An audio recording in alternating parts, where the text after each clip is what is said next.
Assalamualaikum warahmatullahi wabarakatuh. Saya Intan Nurul Aulia dengan NIM 8601900035 akan melakukan praktikum tentang optik. Kegiatan praktikum satunya yaitu sifat cahaya. Adapun sifat cahaya yang pertama adalah kita akan melakukan percobaan pemantulan cahaya. Adapun tujuannya yaitu menjelaskan sifat-sifat cahaya, menjelaskan sifat bayangan yang dihasilkan oleh cermin, menjelaskan sifat bayangan yang dihasilkan oleh lensa, menentukan fokus cermin cekung, dan menentukan fokus cermin cembung. Adapun alat dan bahannya yaitu cermin datar, cermin cembung, cermin cekung, lampu senter, busur derajat, kertas putih, lilin, layar tabir, dan celah cahaya. Langsung saja ke percobaan pemantulan cahaya pada cermin datar. Di sini saya susun lampu senter dan celah cahaya di depan cermin datar. Di sini saya menggunakan sisir untuk celah cahayanya. Kemudian nyalakan lampu senter dan amati dengan baik jalannya berkas cahaya pada saat sebelum dan sesudah mengenai cermin datar. Gambarkanlah jalannya berkas sinar pada langkah 2, kemudian sehingga tampak sudut datang dan sudut pantulnya. Kemudian ukurlah besar sudut datang dan sudut pantul tersebut. Kemudian letakkan sebuah benda, dalam hal ini lilin, di depan cermin datar dan amati bayangan selama benda itu Anda geser-geserkan di depan cermin datar. Catatlah bagaimana sifat-sifat bayangan yang dibentuk oleh cermin datar tersebut. Kemudian percobaan selanjutnya pada cermin cembung. Yang pertama saya susun alatnya, kemudian nyalakan lilin dan amati dengan baik jalannya berkas cahaya pada saat sebelum dan sesudah mengenai cermin cembung. Gambarkanlah jalannya berkas sinar pada langkah 2 tersebut sehingga nampak sudut pandang dan sudut pantulnya seperti bayangan yang terbentuk. Catatlah bagaimana sifat-sifat bayangan yang dibentuk oleh cermin cembung tersebut. Kemudian selanjutnya yaitu percobaan pemantulan cahaya pada cermin cekung.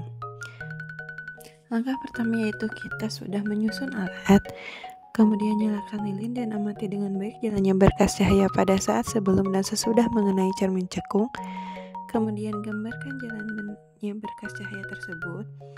Catatlah bagaimana sifat bayangan yang dibentuk oleh cermin cekung tersebut dan aturlah jarak benda atau letak layar agar pada layar terbentuk bayangan jelas dan tajam. Selanjutnya ukur jarak benda dan jarak bayangan tersebut.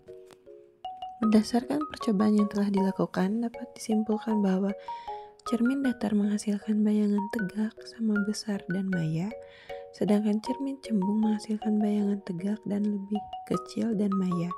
Kemudian cermin cekung dapat menghasilkan bayangan nyata atau maya tergantung pada posisi objek, dan bayangan bisa terbalik atau tegak serta lebih besar atau lebih kecil. Selanjutnya kita ke percobaan pembiasan cahaya. Selanjutnya kita akan langsung ke percobaannya. Di sini pembiasan cahaya terjadi ketika cahaya berpindah dari satu medium ke medium lain dengan kerapatan optik yang berbeda yang menyebabkan perubahan arah cahaya. Jika kamu mengamati pensil atau sendok yang dimasukkan ke dalam gelas berisi air, kamu mungkin melihat bahwa benda-benda tersebut tampak bengkok atau terpisah di bagian yang terendam air. Hal ini dikarenakan perubahan kecepatan cahaya bergerak lebih cepat di udara daripada di air.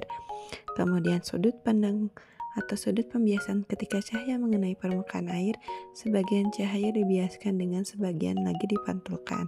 Cahaya yang masuk ke air mengalami perubahan sudut sehingga bagian sendok dari pensil terendam terlihat berbeda dibandingkan bagian yang berada di udara.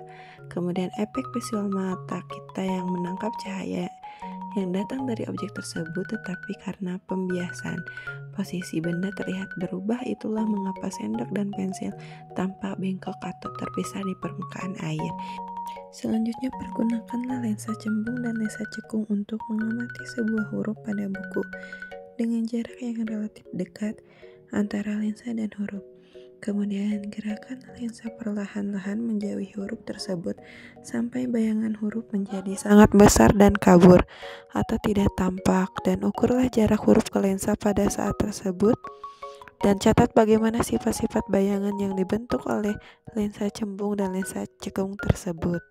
Selanjutnya kita ke kegiatan praktikum 2 lensa cembung dan lensa cekung. Adapun tujuannya yaitu menentukan jarak titik api lensa cembung, menentukan kekuatan lensa cembung, dan menentukan jarak titik api cermin cekung. Adapun alat dan bahannya yaitu meja optik lengkap, lensa cembung, cermin cekung, dan sumber cahaya yaitu lilin atau lampu. Baik, langsung saja kita ke percobaan lensa cembung dan lensa cekung. Yang pertama, kita susunlah lensa pada dudukan dan letakkan di antara layar dan sumber. Kemudian, nyalakan sumber cahaya. Kemudian, aturlah posisi benda dan lensa agar pada layar terbentuk bayangan yang paling tajam. Kemudian, ukurlah jarak benda dan jarak bayangan tersebut dan ulangi percobaan beberapa kali dengan kedudukan benda yang berbeda. Dan berikut adalah hasil rangkuman percobaan ketiga praktikum kali ini. Sekian praktikum kali ini, mohon maaf bila ada kesalahan. Terima kasih atas perhatiannya. Wassalamualaikum warahmatullahi wabarakatuh.